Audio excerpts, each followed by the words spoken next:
Es un tema que comienza a estar en la agenda y vamos a preguntarle a un especialista, a Irene Weiss, que es bióloga por la Universidad de Buenos Aires, especializada en ecología por la Universidad de Oregon. Bueno, ¿qué es el término ecoansiedad? ¿A qué estamos refiriéndonos? ¿Cuál es el impacto? Y también si se está analizando. Hola Irene, ¿cómo va? Buenos días. ¿Qué tal? ¿Cómo estás, Guillermo? ¿Todo bien? Bueno, ¿qué es la ecoansiedad? Mira, la ecoansiedad es un término que en realidad ya tiene un tiempito, pero ahora cobró mucho más fuerza con el tema de, bueno, de que las redes, los medios, viste, en general están hablando tanto del cambio climático, sobre todo en la gente joven, y surgió con mucho más fuerza a partir del fenómeno Greta Thunberg, viste, la chiquita sueca que a los 15 años, antes de la pandemia, fue a Naciones Unidas a recriminarle a los gobernantes de los distintos países, a los representantes que hablaban mucho y decían poco, ¿no? Sí. Entonces, bueno, en realidad es algo que existe, como te decía, hace tiempo, pero es el exceso de ansiedad justamente por los problemas ambientales, eco y ecología. Y es uno de los trastornos de salud mental que más afectan el bienestar en este momento de millones de personas de todo el mundo, pero sobre todo la gente joven. Mira, yo voy a cumplir 67 años y todo lo que hago de la comunicación de estos temas, soy bióloga y no es porque... Irene, ahí tenemos alguna dificultad en la comunicación, vamos a ver si te podemos volver a llamar porque es un problema del teléfono, así que cortamos y te llamamos en un segundo. ¿No me escuchan? No. Ahí mejor, pero a ver... Porque estoy hablando ahora sí de un inalámbrico. Ahora te sí. escuchamos un poco mejor. Bueno, Irene, decías entonces que vos tenés una diferencia generacional, pero que lo notás un poco más en las nuevas generaciones. Claro, lo hago porque por mis hijos, por mis nietos, por mis alumnos de la universidad, ¿viste? Porque yo veo que, en los países nórdicos, ya, viste que Greta es de Suecia, sí. Ya había porcentaje alto de suicidios de gente en general, pero ahora se empezó a ver esto en gente joven, ¿no? Intentos o bueno, suicidios consumados, y dejan notas a la familia diciendo que es porque no quieren vivir en un planeta que está en un deterioro permanente. Entonces eso empezó a preocupar. Acá se hizo un colectivo gracias a la inquietud de una psicóloga especialista en suicidios, que es la licenciada Marisa López, que es la directora de Adolescencia y Niñez de la provincia de Buenos Aires. Hizo un colectivo que se llama Operación en Crisis y hacemos cursos de tanto de extensión como en las universidades para tratar este tema, porque si bien acá hay suicidio adolescente, por supuesto, por suerte no tanto, pero hay por temas de bullying, porque hay chicos que, tienen mucha vulnerabilidad y por no poder comprar un par de zapatillas de moda o un celular de última generación se matan. Pero no queremos que encima llegue toda la cuestión de la ecoansiedad acá a la Argentina y que esté pasando lo que pasa en Suecia, Noruega, Finlandia, Dinamarca, ¿viste? En esos países. Claro. Sobre Greta, y te hago un paréntesis, ¿no? Hay cierta controversia en torno a su figura, porque dicen que, bueno, hay energéticas y políticos que la financian, que en realidad ella no promueve una acción contra el cambio climático y protege a las industrias, a las grandes industrias. ¿Cómo ves vos su activismo político? No, yo no creo eso. Mira, permanentemente aparecen los haters que te dicen cualquier cosa justamente para sembrar la duda. Esto me hace acordar a los negacionistas del cambio climático, o la gente terraplanista, o los que te dicen que vieron un ovni y resulta que en realidad es por la explosión de metano que surge, porque ¿por qué ven los ovnis de noche y no de día? Porque justamente de día también hay explosiones de metano cerca de los humedales, por ejemplo, que es un gas que se produce por la putrefacción y es combustible, entonces se explota en el aire, pero lo que pasa es que de día no lo ves y de noche lo ven y sube y ven lucecitas, entonces creen que es la gente que cree en los ovnis. O sea, esto siempre te va a aparecer gente que te va a decir lo contrario para sembrar la duda, ¿entendés? Y más con el fenómeno de las redes sociales, que cualquiera dice cualquier cosa y se esconde detrás de un nombre falso. Claro. O de un nombre de fantasía. Bien, volviendo al término ecoansiedad, quería preguntarte si esa transformación en el estado de ánimo que puede provocar la angustia por el cambio climático o alguna preocupación en las nuevas generaciones, ¿cómo se hace para tener acciones concretas y positivas para mejorar el medio ambiente sin dejarse paralizar por esa ansiedad? Mira, esa es una gran pregunta, Guillermo, y es la pregunta del millón, porque justamente, si bien este tipo de ansiedad se identificó a fines de los 90, ahora es donde, como te decía, que tiene más fuerza. Entonces, la gente empieza a tener ese temor constante a sufrir un cataclismo, ¿viste? O que todo el tiempo te están diciendo los especialistas que los eventos extremos se hacen cada vez más fuertes, sobre, bueno, por la acción humana, ¿no? Sobre el clima y sobre la naturaleza. Entonces, ¿dónde está la cuestión? Nosotros que somos comunicadores de temas de ciencia tenemos que tener mucho cuidado en precisamente contar los problemas ambientales, pero no hacerlos catastróficos. O sea, hay posibilidades de acción, sí, la hay. Te lo dicen los especialistas. Nosotros en la Argentina tenemos muy buenos especialistas de ciencia de la atmósfera y los océanos que integran el panel intergubernamental de expertos de cambio climático de Naciones Unidas, y hay posibilidad de frenar esto. Lo que pasa es que se necesitan acciones concretas rápidas, y la acción no está siendo lo tan rápida como debería ser, porque siempre por lo urgente dejas de lado lo importante, y más, imagínate un año de elecciones, nadie le da bolilla a todo esto, ¿no? Claro. Irene, ¿cómo estás? Buenos días. Hola, ¿cómo estás? Bien, muy bien. Bueno, ¿Azul o...? Anabel. Quería preguntarte, yo sé que vos no sos psicóloga, y esto lo aclaramos porque sos bióloga, y te voy a hacer una pregunta que a lo mejor tiene que ver, pero quería preguntarte porque viste que también muchos y muchas jóvenes empezaron a militar por el cambio climático. Lo vimos aquí, con el tema de los humedales en la ciudad de Rosario puntualmente, con el humo. Los grupos la mayoría de quienes se fueron agrupando para pelear, para que se terminen con los incendios, fueron jóvenes. Después, por supuesto, hubo gran cantidad de gente de otras edades, pero activa... Lo sé. Yo estuve participando de un audiovisual que hizo César Limonta, un personaje muy querido ahí de Rosario, que seguramente ustedes lo conocen. Bueno, sí. No se olviden, yo hice mi tesis en Rosario, viví en Rosario. Para mí Rosario es como yo soy porteña, pero siempre digo que fue la ciudad que me acogió, que me contuvo en una época que yo estaba lejos de mi familia, no había virtualidad, las comunicaciones telefónicas eran carísimas. Y la verdad es que estoy al tanto, pues tengo un montón de alumnos que los mandan. Claro. O sea, es más, cuando vinieron para acá, viste que se hizo toda una movida por la ley de humedales, una de las tantas veces que cayó con los botes. Bueno, yo fui al Tigre a recibirlos, a los chicos, cuando vinieron para acá remando, ¿no? Claro. Bueno, quería preguntarte un poco, digamos, yendo a saber si a lo mejor crees que el hecho de poner en común, digamos, esta lucha, digamos, por el ambiente, de la militancia, a lo mejor colabora para no terminar cayendo en esta ecoansiedad que decís que están teniendo muchas jóvenes y jóvenes. Sí, el tema es cómo les transmite uno a ellos. O sea, yo en la universidad, yo tengo alumnos de grado y de posgrado, y sobre todo las carreras de posgrado, carreras que no son ambientales de origen. Por ejemplo, doy clase en la Facultad de Derecho de la UBA, en agronomía, gente que se formó como agrónomo para producir a cualquier costo, ¿viste? Ahora están convirtiéndose a la agroecología, pero las generaciones más jóvenes, ¿viste? Las generaciones de mi edad, no. Entonces yo, y en geografía también, hay todo un área ambiental de los geógrafos que está en la Facultad de Filosofía y Letras, imagínate.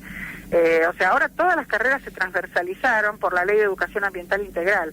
Hay dos leyes, mira, hay algo muy importante que surgió en pandemia, dentro de lo que fue el desastre de la pandemia, hubo dos cosas positivas. La primera yo tuve la suerte de participar en el texto de las dos. La primera fue la Ley de Educación Ambiental Integral, desde nivel inicial hasta universitario, pasando por primario, secundario, ¿no?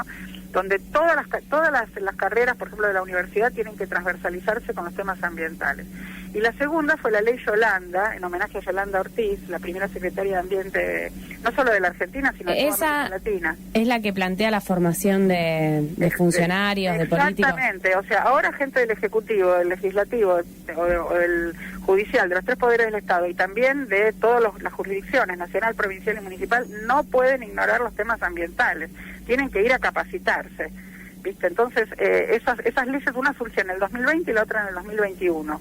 Son dos leyes muy importantes. Entonces, en la medida, los jóvenes, yo lo que hago es, les explico a los chicos, les digo, miren, nada es irremediable, o sea, lo que hay que hacer es ir a la acción muy rápida, porque como dice el IPCC, que es este panel intergubernamental de expertos de Naciones Unidas de cambio climático, la ventana de oportunidad se está cerrando, pero no es que llegamos a lo que ellos llaman el futuro tipping point, que es el punto de no retorno. Todavía tenemos posibilidad. Entonces, lo que hay que hacer es justamente hacer acciones concretas para que se vean las movilizaciones de los chicos, la preocupación real que existe. Y vos fíjate que todos los movimientos sociales importantes de todo tipo, no solamente los ambientales, surgieron de abajo para arriba. ¿no? ¿Qué pasó independientemente si uno puede estar de acuerdo o no, pero qué pasó con por ejemplo, con la educación sexual integral? ¿Qué pasó con la interrupción voluntaria del embarazo? Con no sé, con el matrimonio igualitario, con el divorcio, con la ley de identidad de género? O sea, fueron movimientos sociales. Nadie te va a obligar a hacer lo que vos no querés hacer, pero le das la posibilidad a otros de poder sí tener la ley que los ampare si no se sienten contentos con su diversidad sexual o con su género o con lo que fuere, ¿no? A mí me parece que esto, digamos, se tiene que tomar como ejemplo todo eso que pudimos lograr en la Argentina, a diferencia de otros países de América Latina que están viviendo en el pasado, con los movimientos ambientales, porque ahí sí que los gobernantes van a escuchar. A mí me preocupa muchísimo, mira, hace un rato hablé con otro medio de radio también como el de ustedes, tengo una columna yo todos los martes en una radio importante de Mar del Plata, y les decía que a mí me preocupa, esta semana no hay se está acercando el momento de la veda, y no hablan en las plataformas o en los temas ambientales. Es más, hay 2 candidatos que son negacionistas del cambio climático. Milei y quién más. No importa, no los voy a nombrar, pero sí, es uno muy fuerte, hay otro más, pero no los voy a nombrar. Y hay un solo partido que no tiene muchas posibilidades, sí, por ahí en el ámbito legislativo, que sí se preocupa por los temas ambientales. Ahora, una vez pasadas las PASO, a mí me gustaría que cuando debatan, cuando llegue la elección importante, le pregunten de los temas ambientales, que eso se grabe y que se les exija que cumplan con lo que dijeron y que no se vayan por las ramas o que digan cualquier estupidez, porque lo que pasa es que como no tienen idea, la mayoría ni siquiera están formados en estos temas, no se preocupan ni siquiera por consultar a los ecólogos, ¿no? Mira, a los ecólogos, digo, cuando yo hice mi tesis ahí en Rosario, mi director de tesis fue un santafesino muy conocido en la Argentina, uno de los fundadores del CONICET junto con el doctor Jusey, el doctor Argentino Boneto, que era investigador superior del CONICET, ya falleció. Él nació en la localidad de Frank, ¿no? Ahí en la provincia de ustedes, y él siempre me decía esto, me decía, mira, yo el día que yo no esté, a mí me gustaría que vos siguieras con los temas que a mí me preocupan, ¿no? Y él fue un pionero en todo esto. Él me decía, acá hay un modelo de producción insustentable, ya se está viendo que el río tiene cambios, pero no es solamente que empieza a cambiar el clima. Acá están trayendo soja, esto fue a mediados de los 90, ¿no? Él falleció fines de los 90. A mediados de los 90 él alertó que no trajeran soja a la Argentina porque es un cultivo que cuando vos lo exportás, ¿por qué te crees que nos lo compran a tan buen precio? Porque quieren que justamente la gente se convierta de sembrar trigo o maíz a soja, pero cuando vos lo vendés, no vendés el agua como insumo que chupó la soja durante toda su generación de semilla a semilla, ¿entendés? En una progenie, como decimos los biólogos, o sea, de una generación a la siguiente. Tomó cualquier cantidad de agua. Y cuando los chinos nos la compran, ¿vos te crees que China, por casualidad, con la cantidad de territorio que tiene, no tiene espacio para sembrar soja? Lo que pasa es que, ¿qué pasa con China? Tiene la mayor población mundial, ¿y qué comen los chinos? Arroz. ¿Dónde se cultiva el arroz? En humedales. Ellos guardan el agua para cultivar y para consumo humano. ¿Entendés? Entonces ellos prefieren comprarnos a nosotros, no sé, en aquel momento, no sé cuánto estará la soja ahora, pero me acuerdo que en aquel momento valía el triple. Le decían a los productores, ¿qué prefiere? ¿Comprar una tonelada de soja y que le paguemos $600 la tonelada, o maíz o trigo a $200 la tonelada? Obviamente que el productor va a querer ganar el triple. Claro. Pero nadie les habló de este problema. O sea, lo que decía Boneto es los gobiernos en general, ¿no? Estoy hablando de ser en la época de Menem. Los gobiernos no escuchan a los ecólogos. Irene, quería preguntarte cómo ves en este panorama que contás, yéndonos un poco, creo que la charla se fue un poco por fuera del concepto de ansiedad, pero igual me interesa... No tiene que ver con la ansiedad, porque, viste, si los pibes supieran... ahora hay un montón de chicos que están pidiendo que los campos se vuelvan a reconvertir y que se dejen de joder con, perdón, ¿no? Pero, un poco académico, que se dejen de jorobar con la soja, porque en realidad todo esto es reversible, ¿entendés?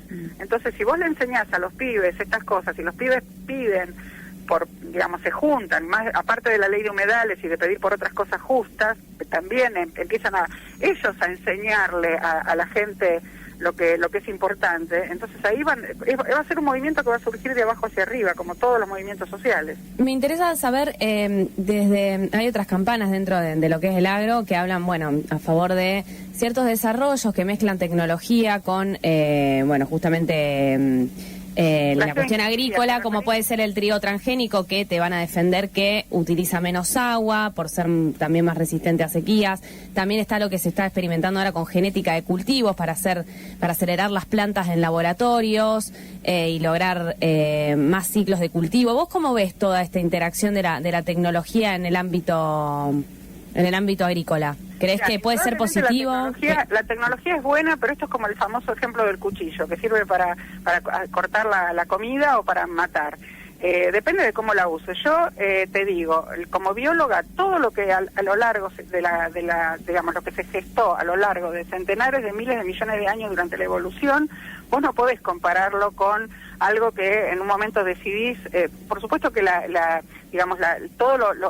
todos estos cambios que se hicieron a nivel de los genes son importantes. Por ejemplo, en la medicina, la terapia génica salvó un montón de gente de enfermedades que tenían. Cuando vos tenés un problema en un gen y lo podés reemplazar o lo podés modificar de tal manera con un medicamento, ahora hay un montón de virus, viste, que les ponen el gen correcto, entonces como los virus atenuados, digamos, del resfrío, los pueden meter en el cuerpo de una persona y hacen que el virus, lo que tiene en ese sentido de bueno es que usa la maquinaria de las células para multiplicarse. Entonces vos le estás poniendo a la persona la información genética adecuada para que esa persona no se enferme, ¿entendés? Para eso es genial. Ahora, cuando vos me hablas de los cultivos, el asunto del trigo transgénico, hay toda una cuestión, hay un debate muy fuerte a nivel de mis colegas, porque por ahí sí puede ser resistente para la sequía, pero a nivel después de las cadenas alimentarias trae unos problemas terribles que ya se están viendo ahora, ¿no? ¿Qué problemas?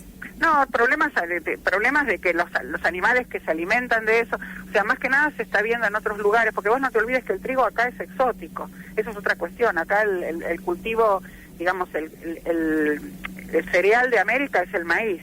Entonces, cuando empezó la globalización con los barcos, con el comercio, etcétera, ¿cuáles eran los cereales que tenían la mayor cantidad de aminoácidos esenciales para la población? Bueno, acá era el maíz, en toda América, en Europa el trigo, en Asia el mijo, en África el mijo y en Asia el arroz. Entonces después todo eso se globalizó, salvo el mijo, que la gente vegetariana es la que lo pide, pero en general la mayor parte de la población prefiere arroz, maíz o trigo. Es un tema muy largo que, digamos, no da para un ratito en la radio. Después, si querés, lo podemos charlar en otro momento, sí me interesan algunas startups que están con esta cuestión de la genética de cultivos y que dice que podría llegar a generarse cultivos que ni siquiera son transgénicos, no necesitan hacer cruzamientos para lograr seleccionar determinados genes ideales. Una cosa es la transgénesis en laboratorio con microscopios, digamos, de última generación, estos microscopios de barrido electrónicos de última generación, eso que vos metés un gen, como hicieron con la soja, por ejemplo, ¿no? Un gen de la caléndula o de una... Claro, eso sería un cruzamiento. Pero si vos haces cruzamiento, como se hizo toda la vida, eso es perfectamente viable y factible, ¿entendés? Entonces es otra cosa, porque le das tiempo a la naturaleza a adaptarse, y además son cultivos que ya existen, variedades que ya existen en la naturaleza dentro de cada especie, ¿entendés? Es lo que hizo Mendel cuando descubrió las leyes que llevan su nombre, de la genética. Él estaba en una abadía, viste que en la época que la gente culta, digamos, estaba en las iglesias, y en la época de Mendel, bueno, había gente que se dedicaba a la astronomía, otros que escribían la Biblia, y bueno, a él le gustaba la naturaleza, obviamente no había supermercado, y entonces él estaba a cargo de la huerta de la abadía, y él empezó a experimentar con arvejas, y se dio cuenta que había arvejas verdes lisas, otras verdes rugosas, otras amarillas lisas, la arvejita, ¿no? Y otras amarillas rugosas. Y empezó a hacer cruzamiento, eran la misma especie, lo que pasa que eran variedades distintas, y empezó a ver las distintas variedades, y ahí descubrió lo que se llama hoy fenotipo, que es la apariencia externa, y genotipo, que fíjate que es la parte interna de los genes, sin saber nada o sea, sin tener ningún antecedente genético previo, ¿entendés? Claro, pero... Es otra cosa completamente distinta. Claro, lo que yo decía era los desarrollos que están directamente trabajando sobre el ADN de la planta, con distintas tecnologías, inteligencia artificial, determinados software, y haciendo una edición directamente sobre el ADN de la planta sin requerir justamente de generar un transgénico, ¿no? Bueno, eso hay que ver cada caso, porque viste, la tecnología puede ser fabulosa. Cuando vos me preguntaste antes, al principio, sobre el tema de la tecnología, pensé que me estabas como hablábamos de la ecoansiedad, pensé que me estabas hablando de la geoingeniería que ahora intentan, viste, implementar. O sea, la gente que no quiere bajar las emisiones de dióxido de carbono, por ejemplo, de los combustibles fósiles, te dice, bueno, con geoingeniería quieren sacar el carbono de la atmósfera de otra manera. Bueno, eso nosotros, la mayoría de los ecólogos, estamos en contra. Bien. La única manera, realmente, la única manera de bajar las emisiones es frenar las emisiones. Claro. Para eso hay que reconvertir las energías de los combustibles fósiles, el petróleo, el carbón y el gas. Primero el peor es el carbón, después el petróleo y por último el gas, a las energías renovables. Es la única alternativa. Bien, yo solamente para cerrar, digamos, me quedaba como inquietud. En un momento de la entrevista hablaste sobre las ventanas de posibilidades y los puntos de no retorno. Me gustaría, si podés, brevemente explicarnos de qué se trata y también qué es lo que marca un punto de no retorno en términos ecológicos. Sí, el punto de no retorno es el punto, digamos, sería un punto de inflexión. Todavía no llegamos a ese punto de no retorno. Estamos muy cerca, pero no llegamos. Sería el momento en el cual ya no podés volver atrás para que la temperatura se frene, ¿entendés? La temperatura, le invito a la gente que lea un poco sobre el Acuerdo de París en el 2015, que decía que teníamos que llegar a determinado momento de este siglo, yo digo determinado momento de este siglo y no te digo los años concretos porque se fue corriendo para adelante cuando se vieron que no era imposible, tienen que llegar a no tener más de 1,5 grados, ahora se dice 2 grados de la temperatura que había en la época de la Revolución Industrial, o sea, mediados del siglo XIX. Entonces, si vos llegás a subir la temperatura, los negacionistas te dicen, bueno, pero no pasa nada, porque nos desabrigamos un poco y listo. No es eso, o sea, no entienden nada de cómo funciona la naturaleza. Vos imaginate que las aves migratorias, por ejemplo, que vienen durante el invierno boreal, por ejemplo, a nidificar acá al Iberá o al Pantanal del Mato Grosso o a los humedales del Paraná cuando tienen agua, ¿no? Vienen acá durante el invierno boreal, que sería diciembre, enero y febrero, y se supone que en ese momento la naturaleza justo tiene la eclosión de los insectos acuáticos de los cuales se alimentan y alimentan a sus crías. Bueno, ahora con estos veranitos de San Juan que hubo en el mes de julio, ya salieron todos esos insectos del agua, entonces cuando lleguen esas aves no van a tener alimento. Y de esas aves se alimentan otros animales, o sea, se produce todo un colapso en la naturaleza. ¿Viste ese famoso dicho que te dice que el aleteo de una mariposa en un lugar del mundo te produce un vendaval? El efecto mariposa, bueno, claro. En la naturaleza pasa eso, ¿entendés? Entonces estos tipos que te están diciendo eso, que se abrigan o se desabrigan con la temperatura, no piensan más que en el ser humano. Y nosotros somos parte de la naturaleza, no estamos por arriba de todo. Claro. Ese es el gran problema. Bueno, Irene, acá le queda solo una... No, en realidad era una reflexión, lo de la tecnología que decías antes, ¿para qué lado? Yo lo que quería era como hablar un poco de ese tema, porque también muchas veces cuando escucho de parte de jóvenes y de personas que intentan calmar esta cuestión de la ansiedad a raíz de los problemas ecológicos, pensar que, bueno, por suerte tenemos la tecnología que puede desarrollar un montón de soluciones o bueno, sí, presentar paliativos a esta situación. Y bueno, quería justamente una reflexión de tu parte en torno a eso, a decir, Mirá, bueno...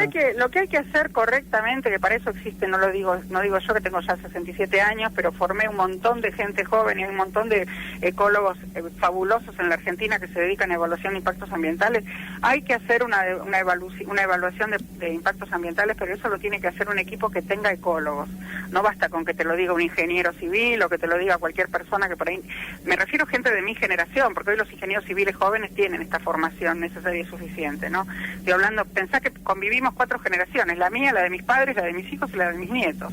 Entonces, la de mis hijos y la de mis nietos tienen otra cabeza, porque fueron, digamos, enseñados en la escuela de otra forma, pero la gente de mi generación, que no siguió una carrera como la mía o la de mis padres, no tiene idea, ¿viste? Y todavía esa gente está activa. Claro. Entonces hay que hacer cada cosa que vos haces en la tecnología tiene que tener una adecuada evaluación previa de impactos ambientales para prevenir. O sea, vos haces una descripción del entorno, del ecosistema, que sería el equivalente, digamos, de un diagnóstico de un médico. Después tenés que llegar a prevenir un problema ambiental, y para poder prevenir tenés que poder predecir, y para predecir tenés que conocer las herramientas de la naturaleza.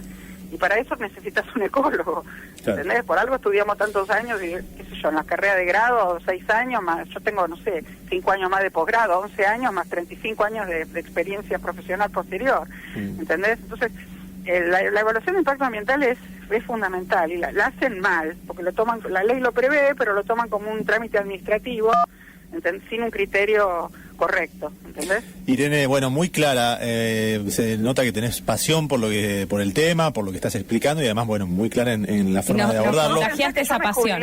Yo me jubilé como investigadora y después en la gestión, y sin embargo sigo con las cátedras universitarias porque son mi vida, ¿viste? Claro, y además la divulgación científica tiene, digamos, una importancia cada vez mayor, no siempre está correctamente desarrollada, así que me parece que es interesante encontrar personas que se encarguen de hacerlo y hacerlo bien.